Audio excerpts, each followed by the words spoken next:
Tere! Mina olen Eija Aus ja sa vaatad Rahvaraamatu sisuhäälingut Raamaturännak. Täna olen ma siin teie jaoks kogunud kokku mõned möödunud suvel ja kevadel ilmunud teosed, mis on ühel või teisel põhjusel silma paistnud, mis on leidnud palju lugejaid ja proovisin ka vaadata, et nad oleksid natukene erinevast žanrist, et võib-olla igaühele midagi. Esimeseks Florence Knappi Nimed. See raamat tuli välismaal küll sellise kuidagi suure pauguga välja, et siin taga on igasugused tsitaadid, et tõeliselt vaimustav, südantavav romaan, meistriteos valikutest, mis määravad meie elu, olen vaimustatud, võimas, liigutav ja ilus, hiilgav, lummav, ilus debüüt, imeliselt jutustatud lugu ja nii edasi. Ja see räägib siis mitu erinevat lugu. See on nagu selline võimalikkuste raamat, et sünnib üks väikene poiss ja siis ühes sellises nagu jutuliinis ta ema paneb talle ühe nime, teises paneb teise, kolmandas paneb kolmanda ja siis ongi niimoodi kordamööda need peatükid siis vahetuvad, et on näiteks Gordon, Bear, Julian, Gordon, Bear, Julian, et selle nime järgi, mis ta siis selles loos sai, aeg liigub kogu aeg edasi, aga et sa näed nagu paralleelselt seda 3 erinevat lugu. Ja see kaanekujundus näeb välja väga siukene, ma ei tea, isegi nunnukas, et on siin seda mingit roosat ja siin see mingi kena mehe selg. Ja tegelikult see raamat räägib päris karmist koduvägivallast. Ja et võib-olla see hoiatus võiks siin kusagil olla ka, et kõigi jaoks ei ole kindlasti teema, millest suudaks muretult lugeda.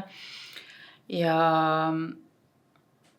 et võib-olla ongi selline huvitav fenomen, kus siis räägitakse nagu raskest teemast, aga küllaltki siukses võib-olla söödavas pakendis, et on ladusalt kirjutatud ja et need, kuna on 3 erinevat varianti, mis võib juhtuda, siis on võib-olla ka seda kergust, et sa ei jää sellesse ühte õudsesse stseeni nii kinni. Aga siin on jah selline tore mõte ka, et kas meie nimi määrab seda, kes meist saab, kas mõjutab seda, milliseks inimeseks me saame.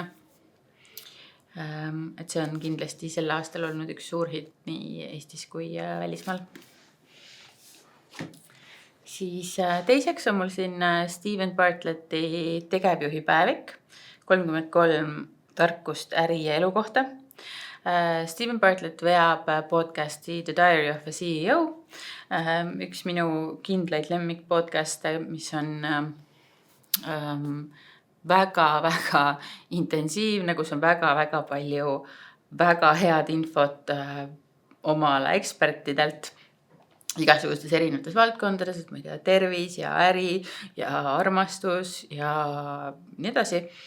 Ja siis siia raamatusse Bartlett on kogunud siis 33 sellist võib-olla tuumakat õpetust, mis tal erinevatel külalistel nagu korduvad, et ja mis on tema enda elus ka olnud suure kaaluga või elu muutvad otsused näiteks. Et siin on näiteks ta räägib 4 erinevas sambas, et esimene sammas inimene ise, siis teine sammas lugu, 3. sammas mõtteviis ja 4. sammas meeskond. Ja siis iga selle samba all on siis umbes 9 peatükki. Ja siin tõesti paneb mõtlema, paneb soovima oma harjumusi muuta, siis on igasuguseid eksperimente kirjeldab siin, et mina proovisin alguses seda kuulata audioraamatuna inglise keeles, aga ta on tõesti nii sisukas, et siit raamatust on palju parem silmaga haarata seda ja alla joonida, et Tõesti hea kingitus võib-olla ka. Järgmiseks Eesti luuletajana Andre Teede Lind ei ole. Ja see luulekogu räägib peamiselt emadusest, naiseks olemisest ja et ka see nimi, kogu nimi, et Lind ei ole, et kes see naine siis on? Lind ta ei ole. Ja loen näiteks siit ühe stiili näite. Sõpruse puiesteel 2 sõidusuuna vahel õitsevad nartsissid. On 2. mai. Sõidan juuksurisse huulil võrratu pohmelli janu ja Billy Joel, mu vana armsam, manitseb, et unista lapsuke, aga ära arva, et kõik unistused peavad tõeks saama. Minu omad küll. Päris pöörane, kui sellest aru saan. Tõesti läksid kõik. Lasen ühe memme üle tee. Ta naeratab. Kuidas see küll juhtus? Kes selle ette tellis? Keegi ei armasta nii palju. Iga kord, kui nurga tagant ilmun, nad tulevad kallistama kogu kambaga. Keeran hoovi sisse, just vabaneb parkimiskoht. Lillepoodnik jagab kõigile tasuta roosasid roose. Kevadtuul on nõudlik ja soe. Ja kui juuksur mulle pähe avokaadoõliga eliksiiri määrib, hingan hetkeks välja. Pärast pikka talve ja suurt otsimist hingan päriselt välja. Ja olen siin, olen oma elus kohal ja pean nüüd meelde jätma, et seda ära ei unustaks. Siin on tagakaanel ka meie teised saatekülalised kirjutanud soovitusi. Sveta Grigorjeva täiesti kindel, et see on seni Andre Teede parim luulekogu. Ta pole kunagi nii ilusalt ja valusalt kirjutanud. Ning ka Piret Jaaks ja Kätlin Kaldmaa soovitavad seda kogu tõesti eriti selline igapäeva emaduse teemad ja raskused ja ilud, mis on väikeste lastega kaasas. Järgmiseks Sho Ishida kirjutan teile kassi välja. Jällegi selline globaalne trend hetkel, väga palju ilmub erinevatelt Jaapani autoritelt kassidega seotud raamatuid, see on vist nüüdseks juba eraldi žanr. Ja siin raamatus on siis selline natukene salapärane kliinik, kus siis see ravi, mida inimestele määratakse, on see, et nendele antakse kass kaasa. Ja see algab küllaltki koomiliselt, et see inimene, kes läheb sinna oma sügava depressiooniga ja elutüdimusega, ta ei kujuta ette, et seal midagi sellist tehakse, et lihtsalt tal on soovitatud, et seal on hea arst või hea terapeut, et mine sinna ja siis ta saab kassi. Hästi selline helge, et kuigi tegeleb ju ka küllaltki teravate teemadega nagu depressiooni läbi põlemine ja ebaõiglus, aga kuidagi selline mõnus lugemine ja selles Jaapani kassiraamatute sarjas siis, või selles trendis need raamatud sarnanevadki üksteisele võib-olla just selle poolest, et jätavad sellise hea tunde sisse.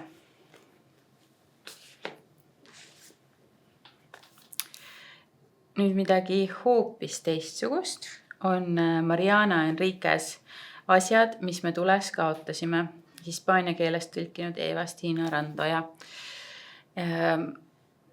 Mariana Enriquez on siis üsna vastupidine autor just mainitud Sho Ishidale ning me siin podcastis oleme ka näiteks Kätlin Kaldmaaga rääkinud Argentiina kirjandusest, et Enriquez on jällegi üks neid Argentiina naiskirjanikke, kes räägib nii rasketest, õudsetest teemadest ja võib-olla minu jaoks see on ka natukene vaimustav, et kuidas Argentiina kirjanduses on selline õudselt kirjutavate naiste traditsioon.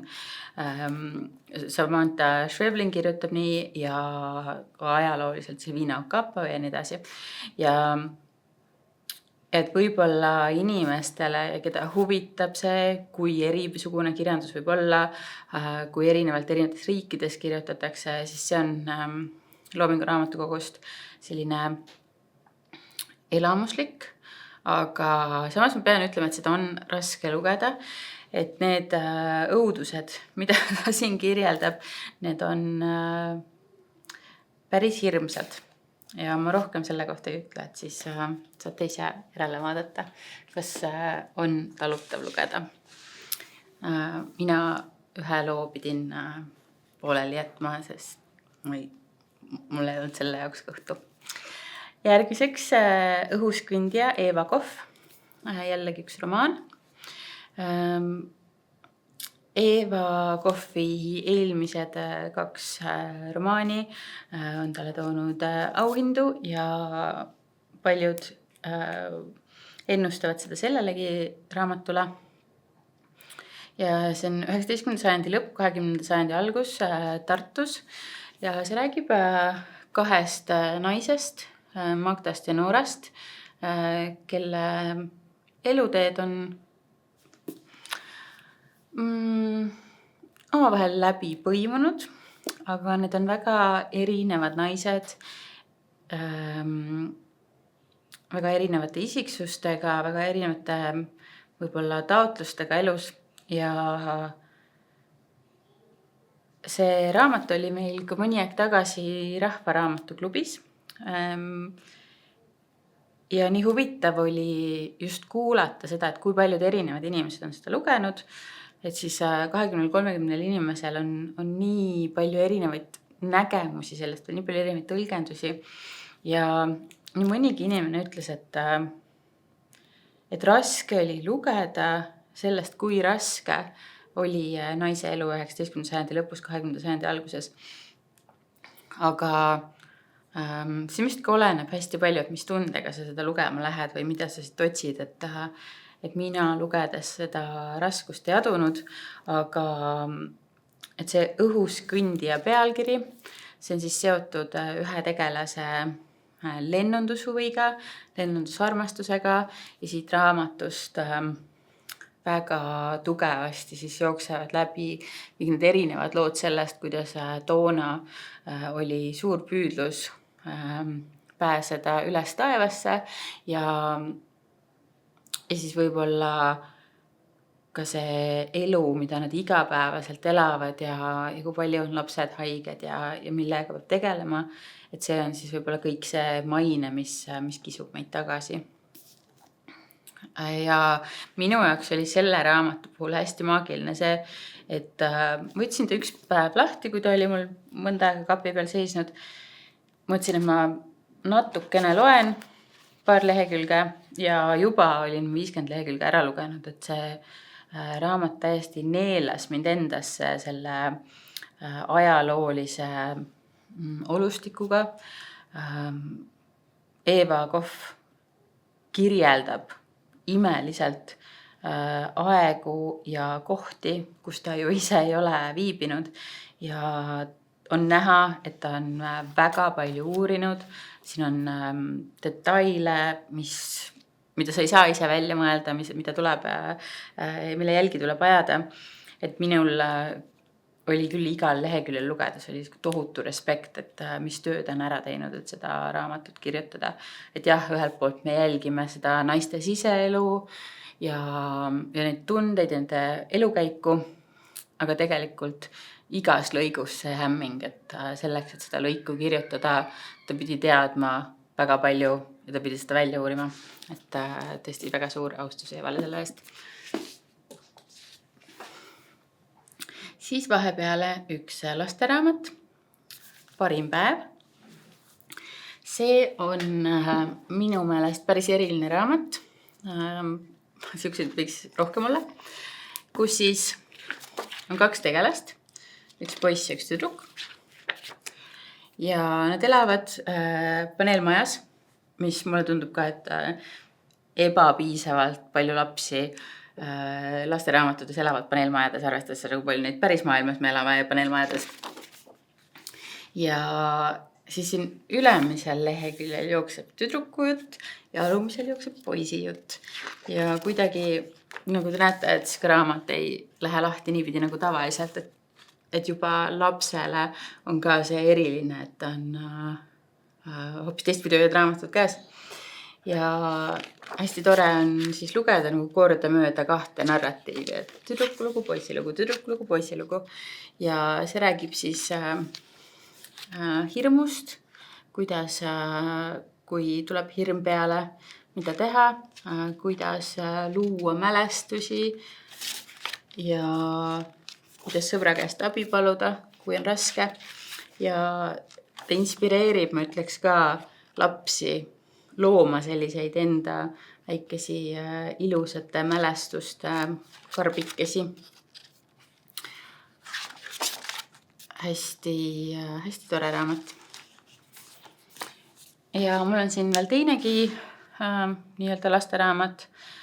On siis Flow vooluga kaasa, mis on selle aasta ühe Oscari võitja, Baltimaade suure eduloo animafilmi, mis räägib kassist, ametlik filmiraamat. Ja see ongi see sama lugu, mis filmis on vooluga kaasa, selle kassi lugu nende imeilusate piltidega, mis on sealt filmist pärit. Et sobib nii neile, kes on filmi näinud ja sellest vaimustunud, kui ka neile, kes ei tea sellest filmist midagi, et on eraldiseisev lugu.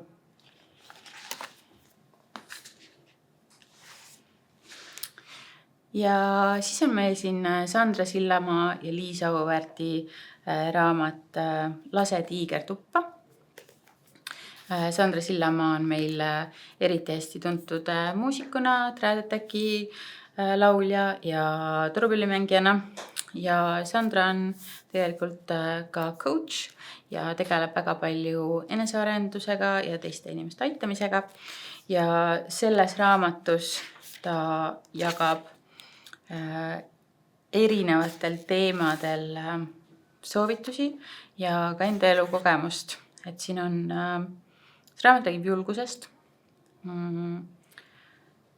Näiteks on siin teemad julgus elada ärevusega, julgus leinata, julgus jääda kaineks, julgus teha muudatusi, julgus andestada, julgus olla ülitundlik, julgus olla teadmatuses, julgus olla julge, julgus olla naine, julgus olla ema, julgus puhata, julgus küsida abi. Et tõesti selline võib-olla mõnes mõttes enesearengu raamat inimesele, kes ei armasta enesearengu raamatuid, et igast teemast on selline lühikene, peaaegu esseistlik mõttemõlgutus ja lood, mida siis Sandra jagab enda elust. Ja siis väga kogenud kirjutaja Liisa Auväärt on aidanud tal selle siis raamatuks vormida. Ja olen selle raamatu kohta ka väga palju väga positiivset tagasisidet kuulnud. Ning lõpetuseks on meil Karoliina Pihelgase luulekogu Ikka veel, mis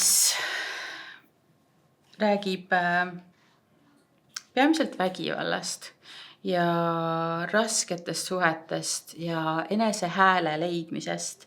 Et ei ole selline luulekogu, kus ma ei tea, üks luuletus räägib armastusest ja teine räägib loodusest ja kolmas räägib lapsepõlvest ja neljas räägib raamatutest, aga et on väga terviklik kogu, mis tegeleb tõesti sellise ühe teemaga, mis kahjuks on liigagi paljude inimeste elus täna veel aktuaalsel kohal. Võib-olla loen ühe näite. Ma ei ole veel alla andnud. Mõnel päeval on tunda, et kivi, mis on elanud pikka aega mu kõhus, muutub pisut pehmemaks. See kivi, millest on kirjutatud luuletusi ja lauldud laule. Vahel on ta nimi näiteks süda. Nüüd tahaks ta üles sulada, oma õige koha leida. Ainult, et kas julgeb? Pehmus ei ole peidus mineviku kassikullas äras. See nõrnus meie katkises maailmas Just praegu pärlendavad vihmapiisad rohul, pärast pikka põuda. Metsmesilased sumisevad ümber räästa, niitmata õuel õitsevad putked. Liikumatud puud metsaservas, pilk ja puudutus, hea soov. Kusagilt kaugelt, kui kivid hakkavad kõnelema, saavad neist luuletajad. Neist saavad sõnad, õrnad ja tuhased. Ma väga loodan, et sellest tänasest päris eklektilisest valikust, kus võiks olla igaühele midagi, leidsid ka sina midagi, mis kõnetas, mis tundub, et võiks täpselt selle sügise lugemislauale või heale sõbrale kingiks sobida. Kohtume taas 2 nädala pärast. Head lugemist!